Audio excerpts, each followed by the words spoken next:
No sé cuántas veces he intentado contar esta historia, pero siempre termino borrando el audio. Hay algo en mis recuerdos que no quiero volver a ver. Mi nombre es Marcos Cordero. Tengo 38 años, soy fotógrafo freelance y hasta hace un año pensaba que los pueblos fantasma solo existían en leyendas urbanas. Todo comenzó con una llamada. Una mujer, de voz temblorosa y acento del norte, me contactó para documentar lo que quedaba de un lugar olvidado llamado San Albino. Venga solo y no le diga a nadie que va para allá, me dijo.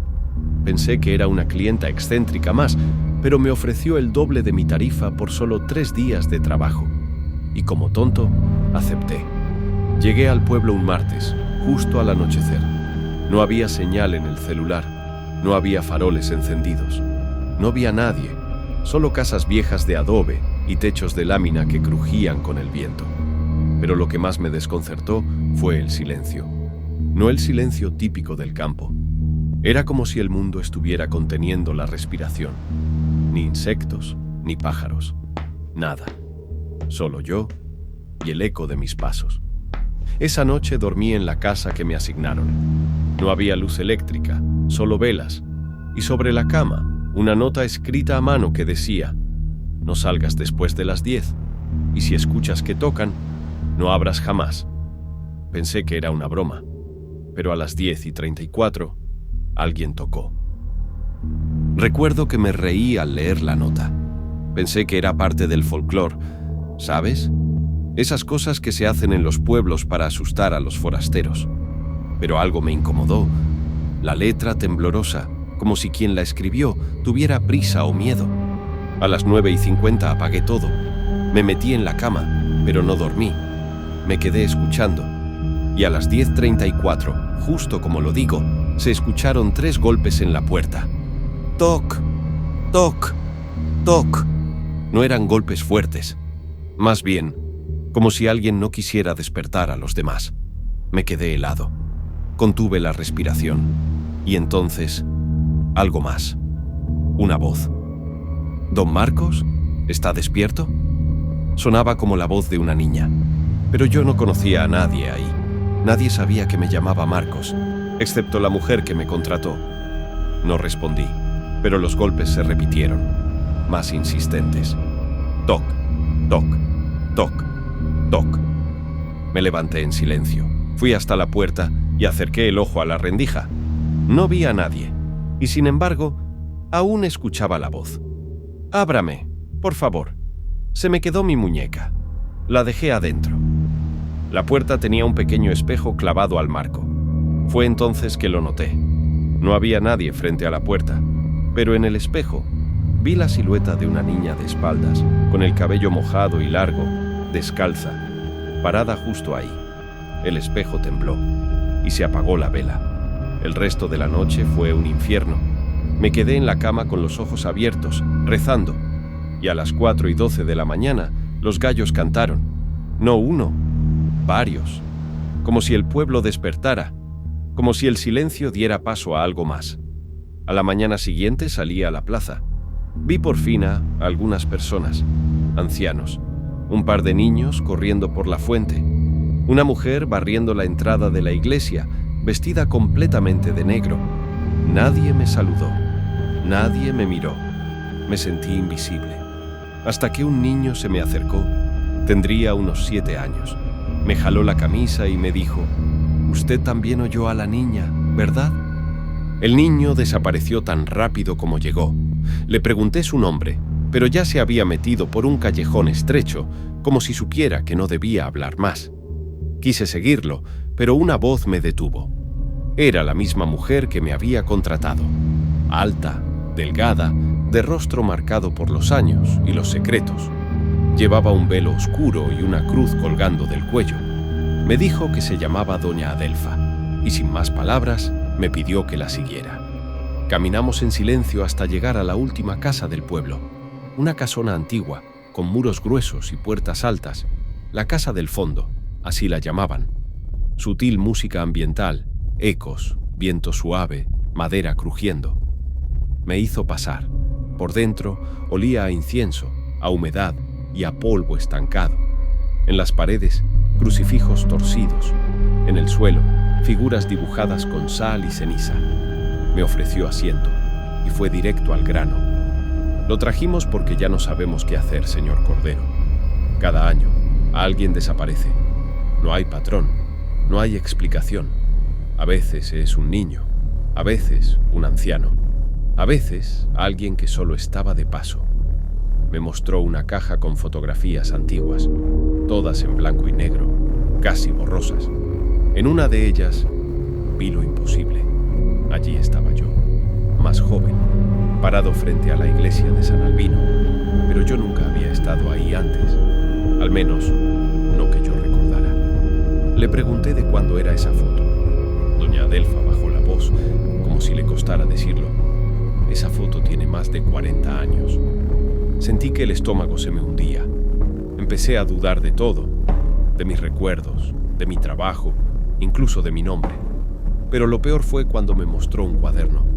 Dentro había nombres, cientos, hombres, mujeres, niños, todos con una fecha escrita a mano y una palabra al lado, perdido. Mi nombre también estaba allí, con la fecha del día siguiente. Quise irme, correr, pero al salir noté algo más inquietante aún. La calle por la que había llegado ya no estaba. Caminé durante horas, dando vueltas en lo que parecía el mismo camino. Las casas se repetían, los rostros también. El reloj marcaba las 4:30, pero el sol no bajaba. Era como si el tiempo se hubiera quedado atorado. Finalmente, llegué a la plaza. Allí estaban los mismos ancianos, la misma mujer barriendo, y los niños, los mismos de la mañana, jugando exactamente igual, como si nada hubiera pasado, como si el pueblo estuviera repitiéndose. La segunda noche no dormí. Me quedé observando por la ventana, esperando que algo se moviera. Pero nada cambió. El pueblo parecía suspendido en una imagen congelada. Fue entonces que decidí volver a la casa de doña Adelfa. Necesitaba respuestas. Ella me esperaba, como si supiera que volvería. Me llevó al sótano. Allí, entre paredes húmedas y estanterías oxidadas, había un proyector antiguo, cientos de rollos de cinta, todos etiquetados con nombres y fechas. Grabaciones de los que desaparecieron, dijo. Encendió el proyector y entonces lo vi. Una filmación casera, en blanco y negro. Una mujer joven caminando por el mismo pueblo, narrando lo que veía. Pero a medida que avanzaba, las calles se transformaban. Las casas se volvían ruinas. Las personas se desfiguraban. La mujer gritó y luego se cortó la imagen. En la cinta siguiente, la misma mujer aparecía, pero ya no hablaba, no caminaba. Estaba parada frente a la cámara, inmóvil, sonriendo con la boca cosida. Vi decenas de cintas. Todos eran diferentes, pero en todas la historia era la misma. Alguien llegaba, descubría el secreto, perdía la noción del tiempo y desaparecía, hasta que no quedaba más que una imagen estática o una cinta vacía. Algunos gritaban nombres, otros hablaban con seres invisibles. Uno se arrancó los ojos frente a la cámara. Quise irme, pero la puerta del sótano ya no estaba. Corrí. No recuerdo por dónde. Las calles cambiaban de forma. El cielo seguía igual, siempre nublado, siempre a punto de llover. Vi la casa donde dormí la primera noche. Entré, pero no era la misma. En las paredes había retratos. De mí, de distintas edades. Yo, de niño. Yo, de adolescente. Yo, de anciano. En el último retrato, no tenía rostro. En el suelo, una muñeca, la misma que la niña decía haber olvidado. Y junto a ella, un espejo. Me acerqué y lo vi, yo mismo, parado en la puerta, golpeando y diciendo con una voz que no era la mía: «Ábrame, por favor». Se me quedó mi muñeca. Pasé lo que parecieron horas abajo. No sé cómo salí. Tal vez me desmayé, tal vez soñé. Cuando desperté, estaba en la plaza otra vez. Pero esta vez, todo estaba vacío. Ni ancianos, ni niños, ni Adelfa. Solo el viento. Y un eco, el eco de mi propia voz. Alguien, en algún lugar, estaba reproduciendo una grabación de lo que yo había dicho el día anterior, palabra por palabra. Lo seguí. El sonido venía de la iglesia. Al llegar, encontré el altar cubierto de velas apagadas, un ataúd en el centro y un reproductor de casete girando en bucle. Lo detuve. El silencio fue peor, porque entonces escuché pasos. Muchos. Venían de los pasillos laterales, decenas de pies descalzos, arrastrándose por el suelo de piedra, y una voz en el fondo, ronca, que murmuraba: «Tú ya estuviste aquí».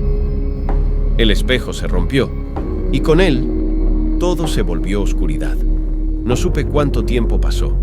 Cuando desperté, estaba en medio del monte, solo, deshidratado, sucio, sin cámara, sin grabadora.